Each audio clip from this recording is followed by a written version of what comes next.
नमस्कार दोस्तों, आप लोगों का स्वागत है आज के वीडियो में। जैसा कि डिस्क्लेमर है, the information provide on this channel is for the education information purposes only.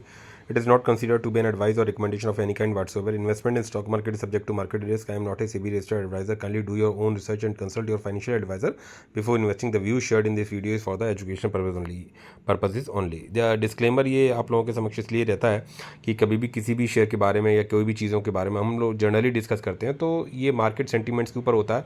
आपको अपनी स्टडी और अपने फाइनेंशियल एडवाइज़र से ज़रूर आपको कंसल्ट करना चाहिए. अपनी स्टडी खुद की करनी चाहिए, तभी चीज़ें बैकअप करती हैं. ठीक है, मार्केट की बात करेंगे तो मार्केट फ्लैट में दिखाई पड़ रहा है.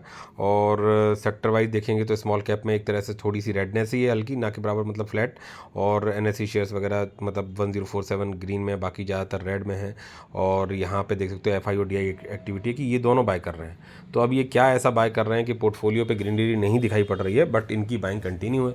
तो भाई ऐसा है कि जो आप हमारा स्मॉल कैप वगैरह में जो सेक्शन है उन सब जगहों पे कम बाइंग है, बाकी जगहों पे है. तो इन सब चीज़ों पे नहीं है. ऐसा नहीं है कि ये आज जहाँ बाय कर रहे हैं वहाँ हम उछल के पहुँच जाएं या कल को जी यहाँ जहाँ सेल करें वहाँ बेच दें. इस तरह से नहीं चलता. बिकॉज इनका तो क्या है कि हैवी हैवी क्वांटिटी आती है बाइंग करने की, तो वो किसी कंपनी में बाई भी करेंगे, एक महीने बाद निकल भी जाएंगे, तो उनका प्रॉफिट्स बनता है. बट हमें क्या है, लंबे समय के लिए होल्डिंग दिखाई नहीं पड़ती है. स्काई गोल्ड के बारे में जैसा मैंने आप लोगों की बात, कोई मतलब रिकमेंडेशन नहीं है ब्रदर. आप अपने एनालिसिस के हिसाब से चीज़ें करें. अब आप ये देखते हैं कि शेयर ने एक कंसोलिडेशन का लेवल मतलब दिखाने लगा. ठीक है कि अब ज़्यादा न अब ज़्यादा, up down up down up down up down up down ऐसे चल रहा है. 300 के ए फेर में जाके चीज़ों को बार बार मतलब टच कर रहा है. यहाँ देख सकते हो कि यहाँ पे देख सकते हो, ये अगर इसने टच किया 303, 303, फिर ऊपर तक जाता है. कहाँ पे रेजिस्टेंस है? 400 पे मैक्सिमम रेजिस्टेंस है, लेकिन ग्रेजुअली नीचे नीचे जा रहा है. ठीक है, और यहाँ देख सकते हो फिर जो सेकंड बॉटम बनाया तो ये 346 का 340 के आसपास के 318 का बनाया. फिर एक बॉटम बना था यहाँ पे जो देख सकते हो कि 318 का ही बना. फिर यहाँ पे चले गए तो यहाँ 316 का बना. फिर यहाँ चले गए तो यहाँ 304 का बना. और आज फिर एक बॉटम देख सकते हो कि ये 300 के बॉटम को टच किया.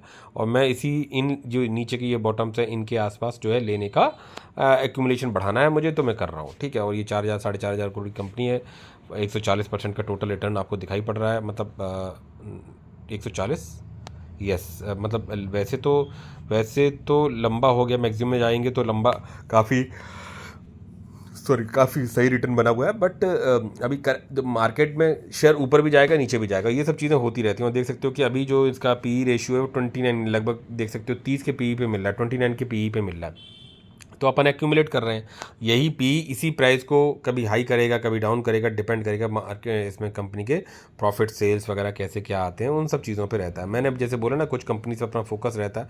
जब जब डिप मिलती है तो थोड़ा बहुत चीज़ें करते रहते हैं. पोर्टफोलियो वाइज बात करेंगे तो जैसे स्लाइड कर लोगे तो आज की भी मैं पोर्टफोलियो में गिरावट है 0.85% की देख सकते हो. लगभग मतलब 34,000 रुपये के करीब इनकी गिरावट है. और तो बाय ऑब्वियसली बनता है तो करते हैं. यहाँ देख सकते हो वीबीएल में तो पॉजिटिविटी है, लेकिन जो मेन गिरावट की वजह रही तो ये थोड़ा सा इम्पैक्ट डालता है. मेरा एस्कोनेट जो है यहाँ पे देख सकते हो 2.66% की गिरावट है. हालांकि ये भी देख सकते हो एक रेंज बाउंड चीज़ें ये भी कर रहा है.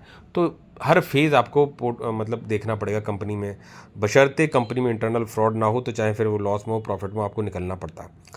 मैंने अपने इस एस्कोनेट की कमी बताई है कि मेरे इसमें वेटेज ज़्यादा है, बड़ा लॉट लग गया. कंपनी का साइज़ वो नहीं मतलब अलाउ कर रहा था कि मैं उसमें उतना बड़ा वेटेज लूँ. लेकिन वो सब जर्नी मैंने आपको सिखाई, बताई, डिस्कस करी है. उन सब चीज़ों पर ज़्यादा बात नहीं करेंगे. तो अपनी तो छोटी मोटी बाइंग चलती रहती है. यहाँ देख सकते हो कि ये भी 299 शेयर्स हो गए. ठीक है, ये 7 शेयर्स और ऐड ऑन हो गए. और आज भी इसमें देख सकते हो 0.69% गिरावट है. 530 के आसपास जो है, सॉरी, चल रहा है 533 के आसपास वीनस पाइप में गिरावट. तो ज़्यादातर कंपनीज में तो देख सकते हो गिरावट. अगर मैं केवल गिरावट की बात करूँ तो यहाँ पे अगर मैं इसको बात करूं तो देख सकते हो कि कौन सी कंपनी ज़्यादा भागी पोर्टफोलियो पर. देख सकते हो कल ही बात करी थी तो केस सॉल्व की. मेरे पास कितने 174 शेयर्स हो गए. अभी ये इसमें आज 6.27% गिरावट है, मतलब सॉरी पॉजिटिविटी है. तो मैं अब लगभग तुरंत ही देख सकते हो फ्लैट में आने लगता हूँ. तो ये अब क्यों? क्योंकि रिजल्ट्स, इवेंट क्या है, रिजल्ट्स. तो जो बड़े लोग होते हैं या जो ऑपरेटर्स होते हैं या कह सकते हैं पोजिशनल ट्रेड वाले होते हैं, स्विंग ट्रेड्स वाले लोग होते हैं, ये सब चीज़ें वो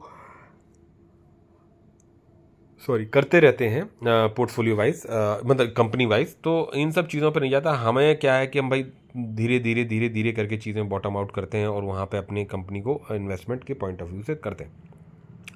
86,700 का इन्वेस्टमेंट हो चुका है और अभी भी थोड़ा सा रेड में दिखाई पड़ रहा हूँ। ETU में पर देख सकते हो 5% का अपर सर्किट है, फिर ये अभी 150% के आसपास बन गया। बहुत छोटा प्राइस लगा हुआ है, पैसा काफ़ी बार ऊपर बना है, फिर नीचे आया है, अभी दोबारा से ऊपर जा रहा है।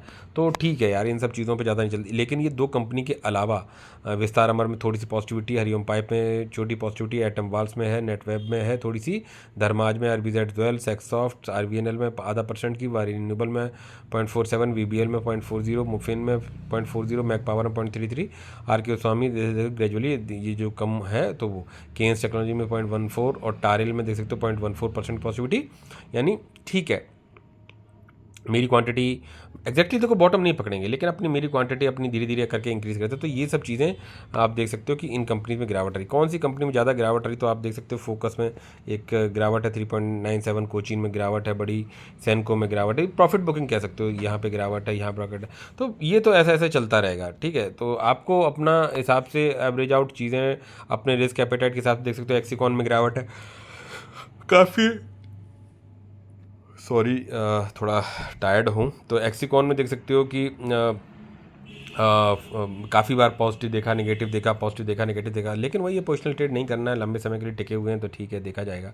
स्काई गोल्ड में देख सकते हो 2.82% गिरावट है। बाय क्या किया सर जब गिरावट है दिखाई पड़ रही है, तो देख सकते हो कि ये मेरी डायनेमिक केबल्स वही एवरेजिंग जो मैंने आपको बोला।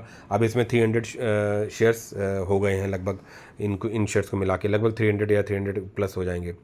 और मैंने बोला कि पहला टारगेट जो है 500 शेयर्स तक का है। अगर शेयर इन्हीं लेवल्स पे करता है या करेक्शन देता है और कंसोलिडेशन देता है तो धीरे धीरे, नॉट ओनली ये कि भाई इसी महीने लेना अगले महीने लेना, लेकिन जब तक भी 1 महीने 2 महीने 4 महीने 6 महीने रहा जब तक, तो इंटरनल कोई दिक्कत नहीं है। तो ऐसे ही करके मतलब एक तरह से गुल्लक में जिस तरह से हम लोग अपने कॉइन्स डालते हैं ना, और फिर वो जब देखा जाता है बहुत कुछ एक्यूमुलेट हो जाता है जब जब मौका मिला, तो वो हैबिट जो है उसी तरह से हमें अपनी कंटिन्यू करनी होती है, बशर्ते वो कंपनी के जो कंपनी आप ले रहे हो उनके शेयर्स आप लेके डाल रहे हो, तो वो कोशिश करनी चाहिए सस्ते में लेने की, और वो बट आपको जो है लंबे समय के हिसाब से सोच के चलना चाहिए।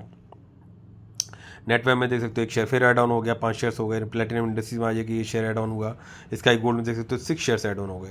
मैंने बोला ना कि अब टैरल में 1 शेयर ऐड ऑन होगा। तो ये सब चीज़ें चलती रहती हैं, होता रहता है। और ठीक है, देख सकते हो टोटल जो बाइंग है लगभग 5,000 के आसपास, 5,500 के आसपास की है, बाकी ये बचा है। तो ये सब चीज़ें अपना ग्रेजुअली धीरे धीरे करके डालते रहते हैं। कल ये ऐड ऑन हो जाएगा। मार्केट में टिकोगे तभी पैसा बनेगा, ठीक है। अब और धीरे धीरे ग्रेजुअली जैसे जैसे कंपनी आपको क्वालिफाइंग दिखती रहे आने वाले समय में, उस हिसाब से आपके अपने स्टेक्स को बढ़ाना चाहिए जब जब करेक्शन मिले या चीज़ें मिले, ठीक है। ज़्यादा कुछ आज कवर नहीं करेंगे, यही चीज़ें जस्ट डिस्कस करना था कि भाई क्या क्या हुआ, किस तरह का हुआ सिचुएशन। किसी की भी कोई रिकमेंडेशन नहीं है। आज देख सकते हो गार्डन शिप बिल्डर्स में थोड़ी सी गिरावट है। तो अगर मेरे को 11-12 हज़ार रुपये के पॉइंट ऑफ व्यू से आए, अभी मान लो ये ना गिरावट ना हो, उससे पहले तो मैं 15,000 बने हों या 20,000 बने हों, अगर हमें यही 15,000, 20,000, 40,000, 30,000 के चक्कर में सोचूं, करना चाहिए, लेकिन तब करना चाहिए जब आपको कहीं दूसरी जगह अपॉर्चुनिटी दिख रही है और आपके पास पैसा नहीं है और मुझे एवरेज आउट करना है, चीज़ें हैं, बशर्ते कि मुझे वो कंपनी दूसरी वाली जिसमें इन्वेस्टमेंट करना है उसको मैं और डीप स्टडी करूँ और मुझे समझ में आती हो, तब देखो। अब यथार्थ में देख सकते हो काफ़ी जर्नी मैंने आपको दिखा दी, ठीक है। अब 1 लाख रुपये की जर्नी है इसमें, तो दैट विल टेक टाइम ना। बोला ठीक है, अभी 2.5% गिरावट है, तो कहीं कोई फ्रॉड नहीं हो गया, ठीक है। तो बस हमें नज़र बना के रखनी चाहिए। देख सकते हो 3 शेयर, 1 शेयर, और अभी आज एक और ऐड हो गया, 5 शेयर्स हो गए। तो ऐसे धीरे धीरे करके अब जब कभी डीप स्टडी करेंगे और देखते हैं कितना क्या करेक्शन होता है, कोई रीज़न नहीं होता, तो आपको स्टेक बढ़ा लेते हैं। डिपेंड करता है कि आपके पास फंड्स कितने हो पा रहे हैं। तो ये सब चीज़ें थी, और आज वीडियो ज़्यादा लंबा नहीं करूँगा भाई। कल तो सैटरडे है, परसों जो है मंडे को मार्केट खुलेगा, और वहाँ पे जो अनएम्प्लॉयमेंट का डाटा आया, ये चीज़ें जस्ट वर्बली बता देता हूँ। जो अनएम्प्लॉयमेंट का डाटा आया जो अमेरिका में, वो जो एक्सपेक्टेड था वही आया, यानी वो that is a positive sign. Whereas जबकि जब जीडीपी का जो डाटा आया था वो नेगेटिव में आया, तो वो नेगेटिव साइन। तो मार्केट इन सब छोटे मोटे न्यूज़ बेसिस पे या जो भी डाटा है उन सब बेसिस पे छोटा मोटा रिएक्शन पॉजिटिव या नेगेटिव देता रहता है। लंबे समय मार्केट पॉजिटिविटी के साथ में ही आगे बढ़ता है, अगर आपके पास कंपनीज और चीज़ें आपने सही लिया है और बात बनती है, ठीक है। तो और तो ज़्यादा डीप में नहीं जाएंगे। बाकी रिक्वेस्ट आपसे ये है कि भाई चैनल और को सब्सक्राइब जरूर करिए, शेयर लाइक एंड सब्सक्राइब जरूर करिए। तो पुराना वाला चैनल है, इसमें इसको भी करिए प्लीज़।